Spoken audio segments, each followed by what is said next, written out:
Good evening students. இந்த செஷன்ல last year 2019ல உள்ள NEET questions பத்தி நம்ம அனலைஸ் பண்றோம். அதோட சொல்யூஷன்ஸ் பார்க்குறோம். ஸோ எவ்வளவு ஈஸியாக கெமிஸ்ட்ரி கொஸ்டின் பேப்பர் இருந்துச்சு அப்படிங்கிறத நீங்கள் தெரிஞ்சுக்கணுங்கிறதுக்காக தான் ஒரு மோட்டிவேஷனாக அது போடுறேன். ஏன்னா நிறைய கொஸ்டின்ஸ் கிட்டத்தட்ட 20 கொஸ்டின் வந்து 1 மினிட் கூட ஆகாது யோசிக்கிறதுக்கு. அந்த அளவு வந்து ரொம்ப சிம்பிளாக இருந்துச்சு last year NEET question regarding chemistry. So இந்த வருஷமும் அதே மாதிரி நீங்கள் எக்ஸ்பெக்ட் பண்ணலாம். ஒரு 20 கொஸ்டின் வந்து 1 நிமிஷம் கூட ஆகலை அதை வந்து தயாரிக்கிறதுக்கு, நமக்கு ஆன்சர் கண்டுபிடிக்கிறதுக்கு அப்படின்னா நீங்கள் அந்த டயத்தை வந்து மித்த ஒரு டஃப் கான்செப்ட் உள்ள மித்த கொஸ்டின்ஸ்க்கு நம்ம யூஸ் பண்ணிக்கலாம். ஸோ அந்த மாதிரி வகையில் 20 கொஸ்டின்ஸ் வந்து இருந்தது. ஸோ இன்னைக்கு எவ்வளோ முடியுமோ அவ்வளோ நம்ம பார்க்கலாம், எவ்வளோ சிம்பிளாக நம்ம ஆன்சர் கண்டுபிடிக்கலாம்னு பார்க்கலாம். இப்போ முதல் கொஸ்டின் பாருங்க. The number of moles of hydrogen molecules required to produce 20 moles of ammonia through Haber's process. இப்போ தமிழ் மீடியம் ஸ்டூடெண்ட்ஸ்க்காக தமிழில் சொல்கிறேன். ஹேபர் முறையில் அமோனியா தயாரிப்புங்கிறது உங்களுக்கு எல்லாத்துக்கும் தெரியும். இதான் அதனுடைய சமன்பாடு இல்லையா? அமோனியா வந்து ஹேபர் முறையில் தயாரிச்சிருக்கோம். கேள்வி என்ன கேட்டிருக்காங்க அப்படின்னு பார்க்கும்போது 20 மோல்கள் அமோனியா தயாரிக்கலாமா, அப்படி பண்ணும்போது எத்தனை மோல்கள் ஹைட்ரஜன் தேவைப்படும் கேட்குறாங்க. 20 மோல் அமோனியா தயாரிப்பதற்கு எத்தனை மோல்கள் ஹைட்ரஜன் தேவைப்படும். இது நீங்கள் பார்த்த உடனே 2 செகண்ட்ஸில் ஆன்சர் சொல்லிடலாம் இல்லையா? அப்போ 2 மோல் இருக்கு அமோனியா, இங்கே 3 மோல் இருக்கு. 2 மோல் அமோனியா தயாரிக்க நமக்கு வந்து எவ்வளோ மோல்ஸ் இங்கே கொடுத்துருக்காங்க? 20 மோல் அமோனியா. ஓகே, 2 கோஎஃபிஷியன்ட் வந்து 20 மோல் அப்படின்னா 3 கோஎஃபிஷியன்ட் உள்ள ஹைட்ரஜனுக்கு எத்தனை மோல் வரும்? ஸோ 2 × 10 20.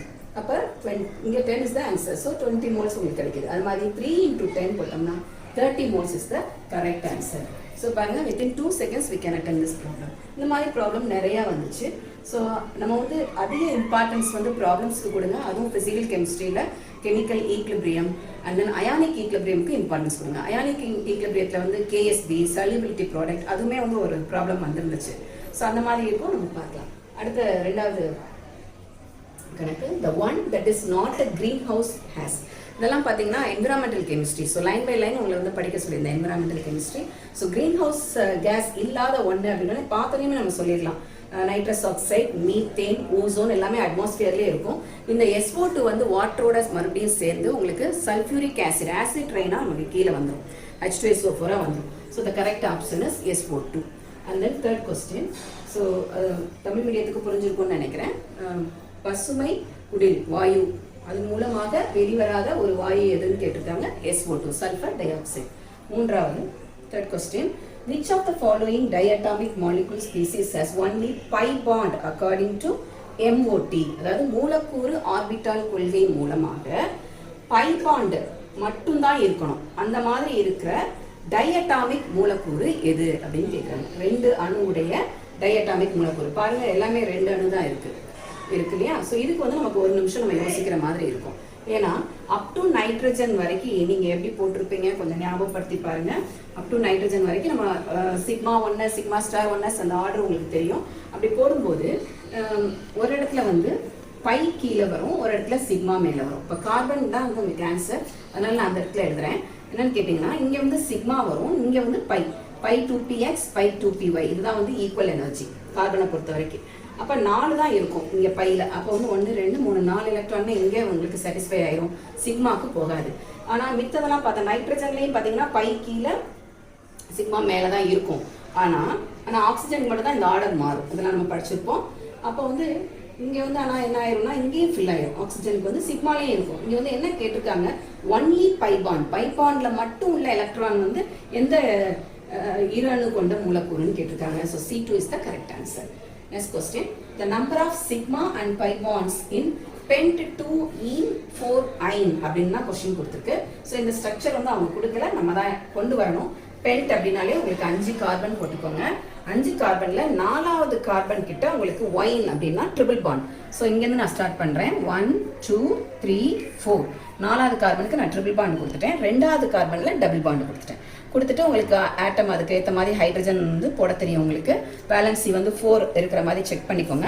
அப்போ இப்படி போட்டாச்சு. போட்டதுக்கப்புறம் எப்பயுமே உருவாகிற முதல் பாண்டு வந்து சிக்மா பாண்ட். ஸோ கார்பனுக்கு இடையில உருவாகிற முதல் பிணைப்பு வந்து எப்பயுமே சிக்மா பிணைப்பு. அடுத்து எத்தனை பிணைப்பு வந்தாலும் அது வந்து பை பிணைப்பு. இப்போ இங்கே நான் ட்ரிபிள் பாண்ட் இருக்கு, முப்பிணைப்பு இருக்குன்னா மொதல் பாண்டு மட்டும்தான் சிக்மான்னு சொல்லணும். அடுத்து வர்ற 2மே வந்து பை பாண்ட். இப்போ பை பாண்டு நீங்கள் வந்து ஈஸியாக கண்டுபிடிச்சிடலாம், எத்தனை பை பாண்ட் இருக்கு அப்படின்னு சொல்லி நம்ம ஈஸியாக அதில் பார்த்துக்கலாம். இல்லையா? பை ஒரு சிக்மான்ட்டேன், இங்கே ஒரு சிக்மா, அப்போ 1 2 மீதி இருக்க ரெண்டுமே வந்து by bond. So 2 by bond கிடச்சிருக்கு இங்கே. இந்த மூலக்கூறில் இந்த இடத்துல பாருங்கள், ரெண்டாவது கார்பன் உள்ள இடத்துல ஒரு சிக்மா பாண்ட் ஒரு பை பாண்ட். அப்போ மொத்த பை பாண்ட் எவ்வளவு? 3.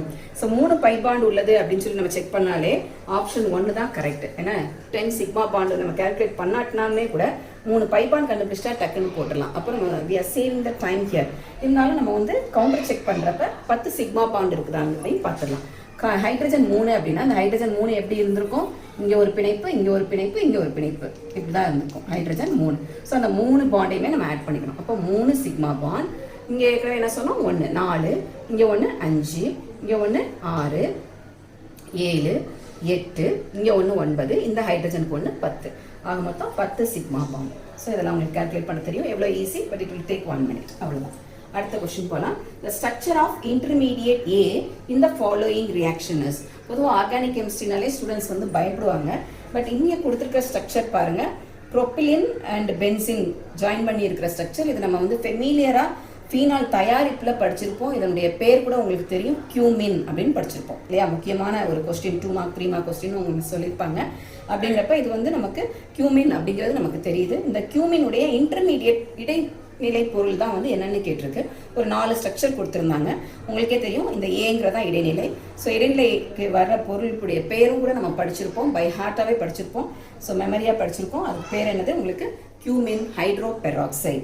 ஸோ பெர் ஆக்சைடுனாலே ஒரு ஆக்சிஜன் அதிகம், இங்கே ஒரு ஆக்சிஜன் அதிகமாக இருக்கா? So cumene hydroperoxide. So this is the correct answer.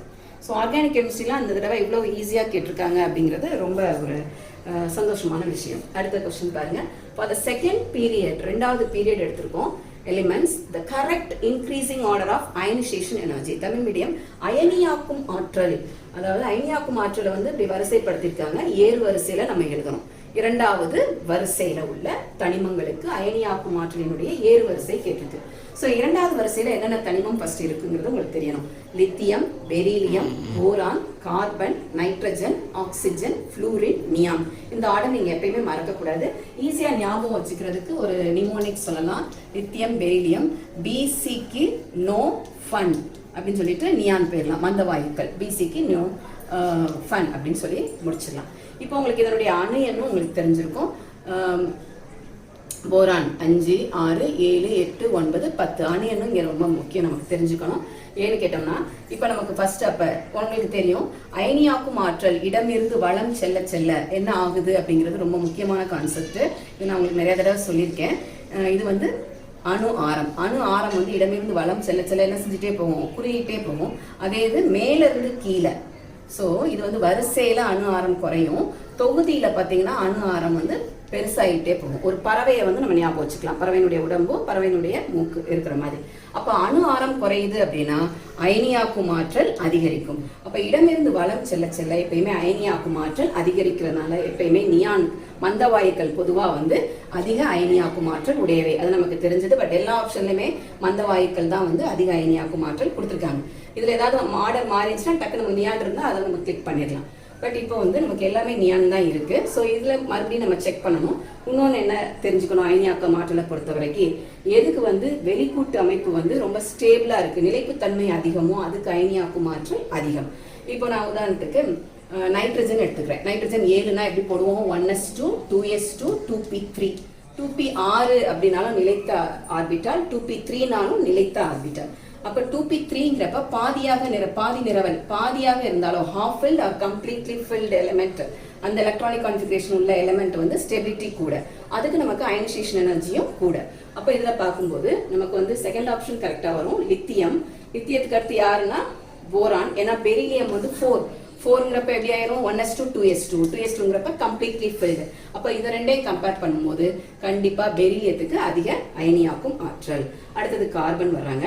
ஆக்சிஜனா நைட்ரஜனா check பண்ணும்போது நமக்கு நியூக்ளியர் சார்ஜ் படி பார்த்தா ஆக்சிஜன், பட் ஸ்டெபிலிட்டி பற்றி பார்க்கும்போது எலக்ட்ரானிக் கான்ஃபிகரேஷன் வச்சு பார்க்கும்போது அதிக ஸ்டேபிள் நைட்ரஜனுக்கு. அப்போ அந்த ஆர்டர் மாறிடும். So the correct option is 2. So இதுக்கு கொஞ்சம் நீங்கள் டைம் எடுத்து யோசிக்கணும். அதுக்கு சில கான்செப்ட்ஸ் நம்ம சொல்லியிருக்கோம் ஈஸியாக எப்படி கிராக்கிள் பண்ணுறதுன்னு, அதை நீங்கள் ஃபாலோ பண்ணலாம். நெக்ஸ்ட் கொஸ்டின்லாம் பார்த்தீங்கன்னா ரொம்ப டைரக்ட் கொஸ்டின். டைரக்ட் கொஸ்டினே கிட்டத்தட்ட ஒரு 8 to 9 கொஸ்டின்ஸ் பார்த்தேன் நான் லாஸ்ட் இயர் பேப்பரில். அதில் ஒரு எக்ஸாம்பிள் தான் இது. Which of the following is amphoteric hydroxide அப்படின்னு இருக்காங்க. ஸோ நீங்கள் எந்த ஒரு ஃபிசிக்கல் இன்ஆர்கானிக் கெமிஸ்ட்ரி படிக்கும் போதும் பி பிளாக்கோ அல்லது டி பிளாக்கோ ஈவன் எஃப் பிளாக் எது படிச்சிங்கனாலும் மேலேருந்து கீழே, அதாவது வரிசை மற்றும் தொகுதி, பீரியட் அண்ட் குரூப், அதில் வந்து increasing order of acidic character, basic character, அதோட ஆக்சிடேஷன் நம்பர், அதனுடைய அசிடிட்டி, அதே மாதிரி ஆக்சைடுடைய அசிடிக் கேரக்டர், ஹைட்ராக்சைடுடைய அசிடிக் கேரக்டர், பேசிக் கேரக்டர் எல்லாமே வந்து பை ஹார்ட்டாக மெமரைஸ் பண்ணிக்கணும். இப்போ நம்ம வந்து இது ஸ்ட்ரான்சியம், கால்சியம், மெக்னீஷியம், பெரிலியம் கொடுத்துருக்காங்க. பெரிலியம்னா ஆர்டரில் மேலே இருக்கும், கீழே பெரிலியத்துக்கு கீழே தான் எல்லாமே வரும். Beryllium, magnesium, calcium, strontium. So மேலே இருக்கிறது வந்து நமக்கு ஆம்ஃபோட்டரிக் ஹைட்ராக்சைடு, கீழே போக போக உங்களுக்கு அசிடிக் ஹைட்ராக்சைடு வர அதிக வாய்ப்பு. So beryllium hydroxide is the correct answer. So direct question இந்த மாதிரி என்னென்னலாம் கேட்டிருக்காங்கன்னு சொல்லி பார்த்தோம்னா இந்த கொஸ்டின் பேப்பரில் இதை தவிர இன்னுமே நிறையா கேட்டிருந்தாங்க. Malachite ore, you all know the காப்பர்னுடைய மலக்கைட் தாதுவினுடைய கெமிக்கல் ஃபார்முலா கேட்டிருந்தாங்க. Copper carbonate and copper hydroxide, அதெல்லாம் பார்த்தோன்னே சொல்கிற மாதிரி இருந்துச்சு. அப்புறம் ஏடிபி டிரான்ஸ்ஃபரில் இன்வால்வ் ஆகிற ஒரு அல்கலைன் உலோகம், அதாவது மெக்னீஷியம் ஏடிபி டிரான்ஸ்ஃபரில் யூஸ் பண்ணுற அந்த உலோகம். இந்த மாதிரியான direct question. Biodegradable polymer, nylon 6 அந்த மாதிரி. ஸோ இந்த மாதிரி கொஸ்டின்ஸ்லாம் வந்து அப்படியே டைரக்ட் கொஸ்டின் ஆன்சர் நம்ம டைரெக்டாக எடுக்கலாம். அந்த மாதிரியும் கேட்டிருந்தாங்க. பென்சிலின் ஒரு கொஸ்டின் கேட்டிருந்தாங்க. அப்புறம் வந்து டெல்டா எஸ் வந்து எதுக்கு வந்து நெகட்டிவ்னு கேட்டிருந்தாங்க. டெல்டா எஸ் வந்து எப்போ பாசிட்டிவாக இருக்கும்? ஒழுங்கற்ற தன்மை அதிகரிக்கும் போது பாசிட்டிவாக இருக்கும், ஒழுங்கற்ற தன்மை குறையும் போது கண்டிப்பாக நெகட்டிவாக இருக்கும். இப்போ வந்து ஹைட்ரஜன் வந்து அணுலேருந்து மூலக்கூறு உருவாகுதுன்னா டெல்டா எஸ் எப்படி இருக்கும்? நெகட்டிவாக இருக்கும். அந்த மாதிரி ஒரு கொஸ்டின் கூட இருந்துச்சு. ஸோ இவ்வளோ கொஸ்டின்ஸ் பார்த்தீங்கன்னா பார்த்த உடனே நீங்கள் கண்டுபிடிக்கிற மாதிரி டைரக்ட் கொஸ்டின்ஸாக இருந்தது. அடுத்த கொஸ்டின் போகலாம். Conjugate base of Bronsted acids H2O and HF கொடுத்துருக்காங்க. கான்ஜுகேட் ஆசிட் அண்ட் பேஸ் இதெல்லாமே அந்த கான்செப்ட் ஃபுல்லுமே வந்து நல்லா படிச்சு வச்சுக்கணும். அரீனியஸ், லூயிஸ், அப்புறம் Bronsted எல்லாமே இங்கே கொடுத்துருக்க ரெண்டுமே ஆசிட். H2O and HF ரெண்டுமே ஆசிட். இதனுடைய இணை காரம் கேட்டிருக்கு. ஸோ இந்த அமிலத்திற்கான இணை காரம், இணை அமிலம், அந்த மாதிரியான கான்செப்ட் எல்லாமே தெரிஞ்சு வச்சுக்கோங்க. ஸோ அமிலம் அப்படின்னாலே என்ன இருக்கும்? H+ இருக்கும். இப்போ நான் அந்த H+ வந்து ரிமூவ் பண்ணிட்டேன்னா எனக்கு இணை காரம் கிடைச்சிடும். ஸோ H2Oல என்ன இருக்கு? H+ OH-. So H+ remove பண்ணி பாருங்க, OH-. ஸோ இது வரும். இப்போ H+ and F- இதில் அப்போ H+ ரிமூவ் பண்ணி பாருங்க, F-. So option 3 is the correct answer. Next question, 9th question. இது வந்து நமக்கு அட்டாமிக் ஸ்ட்ரக்சர், அதாவது ஸ்ட்ரக்சர் ஆஃப் ஆட்டம்லேருந்து வந்திருக்க கொஸ்டின். ரொம்ப simple question. 4D, 5D, 5F, 6P orbitals வந்து கொடுத்துருக்காங்க. டிக்ரீசிங் எனர்ஜியில் நமக்கு ஆர்டர் தமிழ் மீடியம் வந்து 4D, 5D, 5F, 6F ஆர்பிட்டால்களினுடைய ஏர் வரிசையா இறங்கு வரிசையில வந்து அரேஞ்ச் பண்ணுன்னு கொடுத்துருக்காங்க. இது நமக்கு ஆஃபா விதி தெரியும். ஆஃபா விதி அப்ளை பண்ணி நம்ம இதுக்கு ஆன்சர் கண்டுபிடிக்க போறோம். அதுக்கு முன்னாடி N+L ரூல், N+L விதி வந்து கரெக்டா இருக்கும். இப்ப N+L சமமாக இருந்தால் அடுத்தது யோசிக்கணும். N+Lமே வந்து ஆன்சர் சமமா இருந்துச்சுன்னா எங்கே நமக்கு N மதிப்பு அதிகமா வருதோ அதுதான் வந்து கரெக்ட் ஆன்சராக இருக்கும். அப்படி நம்ம பார்க்கும்போது ஆப்ஷன் 1 வரும். நீங்க செக் பண்ணலாம். 5F அப்ப 5, N வந்து எவ்வளவு? 5. Fக்கு வந்து நீங்க எப்படி வச்சுக்கணும்? 0, 1, 2, 3, 4 வச்சுட்டு SPDF. அப்போ 5 + 3 இங்க ஆன்சர் என்ன வருது? 8. அப்போ 5F தான் கூட. அடுத்தது பாருங்க 6P, 6 + Pக்கு எவ்வளவு? 1. அப்போ 7. அடுத்து 5P கொடுத்துருக்கேன்னா 5ங்கிறது 1, Pக்கு ஒரு 1. அப்போ இங்கேயும் எவ்வளவு வருது? Answer 6, 5P. Next 4D. அப்போ 4ங்கிறது எவ்வளவு? 4. Dங்கிறதுக்கு எவ்வளவு கொடுத்துருக்கோம்? 2. அப்போ 6. இங்கே பாருங்க 2க்கு 6 வருது. இங்கே 8, 7 வந்துருச்சு. அடுத்த ரெண்டுமே 6 வருது நமக்கு. இவன்தோ ரெண்டுமே N+ மதிப்பு, L மதிப்பு ஒன்றாக இருந்தாலும் எதனுடைய N மதிப்பு அதிகமோ அதான் வந்து ஃபர்ஸ்ட் போகும். அப்போ இது ரெண்டுக்குமே விடை 6ன்னு வந்தாலும் 5 தான் கூட, அதனால இது கூட energy. So this is the correct answer. 9th one. Next one 10th, 10வது கேள்வி. இது வந்து நமக்கு ஏதாவது ஒரு வேதி சமநிலை மாதிரி ரிவர்சிபிள் ரியாக்ஷன் கொடுத்துருவாங்க. எல்லாமே வந்து வாயு நிலையில தான் இருக்கும். இதனுடைய வினை வேகம் எவ்வளவுன்னு கேட்குறாங்க. ரேட் அப்படின்னா வினை வேகம் எவ்வளவு? வினை வேகம் வந்து நம்ம வேக விதிப்படி நம்ம எழுதலாம் இல்லையா? இது வந்து இந்த பக்கம் இருக்கிறது ரியாக்டன்ட் அப்படின்வாங்க, வினை படுபொருள். இந்த பக்கம் இருக்கிறது ப்ராடக்ட், விளைபொருள். இதை வந்து எப்படி நம்ம வேக விதி எழுதுவோம்? எப்பயுமே ப்ராடக்ட் வந்து கோஸ் ஆன் இன்க்ரீசிங். வினை நடக்க நடக்க வந்து விளைபொருள் அதிகரிச்சுக்கிட்டே இருக்கும். வினை படுபொருள் போக போக குறைந்து கொண்டே இருக்கும். அப்போ குறைஞ்சிக்கிட்டு இருக்கு அப்படிங்கிறதுக்காக இங்கே நெகட்டிவ் சைன் போடணும், அதிகரிக்குது அப்படிங்கிறப்ப பாசிட்டிவ் சைன் போடணும். அதுக்கு முன்னாடி இருக்கிற கோஎஃபிஷியன்ட் வந்து கீழே வகுத்தலாக வரும். இதை நம்ம ரேட் எக்ஸ்பிரஷன் மூலமாக பார்த்துருப்போம். ஸோ டி நைட்ரஜன் முன்னாடி கோஎஃபிஷியன்ட் 1 இருக்கனால 1, இங்கே போட்டாலும் 1, போட்டாலும் 1. அமோனியா போட்டிருக்கேன், கோஎஃபிஷியன்ட் 2னால 1/2 போட்டிருக்கேன். இந்த ஆப்ஷன் வந்து இருந்துச்சு புக்கில், அதனால நம்ம வந்து இதை கிளிக் பண்ணிக்கலாம். அடுத்த 2, 3 ஆப்ஷன் வந்து இந்த மாதிரி இல்லை, உங்களுக்கு இங்கே இடம் இல்லை, நான் எழுதலை. சப்போஸ் இங்கே ஹைட்ரஜன் வச்சு கொடுத்தாங்கனாலும் நமக்கு தெரியணும். எப்படி ஹைட்ரஜன் வச்சு எழுதலாம்? d of H2/dt. அதனுடைய கோஎஃபிஷியன்ட் எவ்வளவு? 3. அது கீழே வரணும். இது வினைப்பொருளா வினைபடு பொருளா? வினைபடு பொருள். அதாவது ரியாக்டன்ட்னா மைனஸில் எழுதணும். ஸோ ரியாக்டன்ட் ஆனது 2 மைனஸில் எழுதணும். ப்ராடக்ட் வந்து பாசிட்டிவாக இருக்கும். ஸோ இந்த மாதிரி எந்த சமன்பாடுக்கும் நம்ம ரேட் எழுதலாம். இதை வச்சு கண்டிப்பாக ஒரு கொஸ்டின் இருக்கும் எப்பயுமே. அடுத்த reaction CFT, crystal field theory, படிகப்புல கொள்கை. அந்த படிகப்புல கொள்கையை வச்சு ஒரு கேள்வி வந்து எப்பயுமே ஒரு காம்படிட்டிவ் எக்ஸாமில் கொஸ்டின் வந்துடும். ஸோ இது நம்மளுடைய வீடியோ பார்த்தவங்களுக்கு தெரிஞ்சிருக்கும். CFT வச்சு ஒரு விளக்கமாக ஒரு வீடியோ கொடுத்துருந்தோம். பொட்டாசியம் ஃபெரோசைனேட் K4FeCN6 அப்படிங்கிற ஒரு அணைவு சேர்மம் மாதிரி இருக்கு. ஸோ இதற்கான இதில் வந்து பார்த்தீங்கன்னா லிகேண்ட் வந்து யார்? Strong ligand. அதாவது CN அப்படிங்கிறது வந்து வலிமையான ஒரு லிகேண்ட், ஸ்ட்ராங் லிகேண்ட். ஸோ இந்த ஸ்ட்ராங் லிகேண்ட் அப்படிங்கிறப்போ அதனுடைய ஃபீல்டு எப்படி இருக்குன்னு பாருங்க. கிறிஸ்டல் ஃபீல்டு அது வந்து ஆக்டாஹைட்ரல் ஃபீல்டு. அணைவியன் 6 அப்படிங்கிறனால ஆக்டாஹைட்ரல் ஃபீல்டு. ஆக்டாஹைட்ரல் ஃபீல்டில் 2 தான் இப்படி பிரியணும். ஒன்றில் வந்து T2G, இன்னொன்றில் EG. T2Gலேயே உங்களுக்கு 6மே வந்து இல்லை.